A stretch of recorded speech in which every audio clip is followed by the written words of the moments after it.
हैं। आज हम आपके लिए एक ऐसे वीडियो लेकर आ रहे हैं जिसे सुनकर सिर्फ पढ़ने वाले बच्चे ही नहीं, हर क्षेत्र के हर कर्मठ व्यक्ति अपनी मंजिल, अपने टारगेट को प्राप्त करे। तो आइए चलते हैं वीडियो की ओर। लेकिन उससे पहले अगर आपने अभी तक हमारे चैनल आध्यात्मिक फैक्ट को सब्सक्राइब नहीं किया है तो प्लीज चैनल को सब्सक्राइब करें और बेल आइकन को अवश्य दबाएं ताकि आप तक हमारे वीडियो का पहला नोटिफिकेशन आप तक पहुंचे। अगर वीडियो अच्छी लगे तो लाइक करें, शेयर करें और कमेंट करें।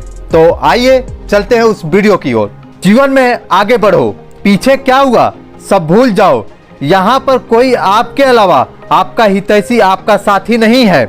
इसलिए आपको स्वयं ही अपने लक्ष्य के लिए बढ़ना होगा। पीछे के बातों को भूल जाओ। बीता हुआ कल आपको कुछ नहीं दे सकता। आपको अगर एक सफल जीवन जीना है तो आज और अभी के बारे में सोचो।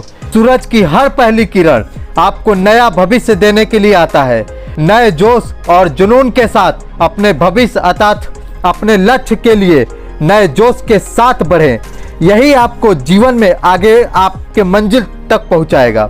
बीता हुआ कल में कुछ नहीं है, जो है आज में ही है। इसलिए अपने आज के जीवन को जीने के लिए आपको आगे बढ़ना होगा।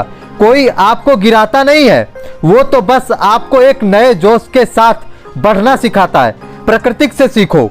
एक फूल अगर कोई तोड़ लेता है तो प्रकृति या वो वृक्ष फिर से पुनः नए फूल को पैदा करता है। अगर आप एक बार गिर गए तो हताश होने से आपको क्या मिलेगा? सिर्फ और सिर्फ आपको निराशा ही मिलेगा। इसलिए अपने मंजिल को पाने के लिए किसी भी हद तक प्रयास करो। स्वामी विवेकानंद जी कहते हैं कि अगर समाज, प्रकृति और बिना किसी को चोट पहुंचाने धर्म का मान रखते हुए आप अपने मंजिल को पाना चाहते हैं तो आपका सहयोग प्रकृति व दिव्य आत्माएं एवं दिव्य शक्तियां सूक्ष्म रूप में आपका सहयोग करती हैं। गीता में भगवान श्री कृष्ण ने अर्जुन को समझाते हुए कहते हैं कि तुम निराश क्यों हो? तुम्हें धर्म का ध्वजा फहराने के लिए चुना गया है। तुम्हें अधर्मी लोगों का नाश करना ही पड़ेगा, चाहे वो आपके कितना ही प्रिय हो क्यों ना हो। तुम्हारे अंदर बैठा ईश्वर ही तुम्हारा साथी है और कोई नहीं है। इसलिए हे अर्जुन, दूर करो अपने निराशा को और युद्ध करो। ईश्वर द्वारा चुने गए कार्य को संपन्न करो। हे युवा, आपको भी ईश्वर ने चुना है किसी न किसी कार्य हेतु। बस आप अपने अंदर बैठे उस विचार को सुनो जो आपको आपके मंजिल तक पहुंचा सकता है। हर नया सुबह आपको आपके लक्ष्य तक पहुंचाने के लिए आता है। यह हमारे ग्रंथों में भी बताया गया है, जब जागो तभी सवेरा।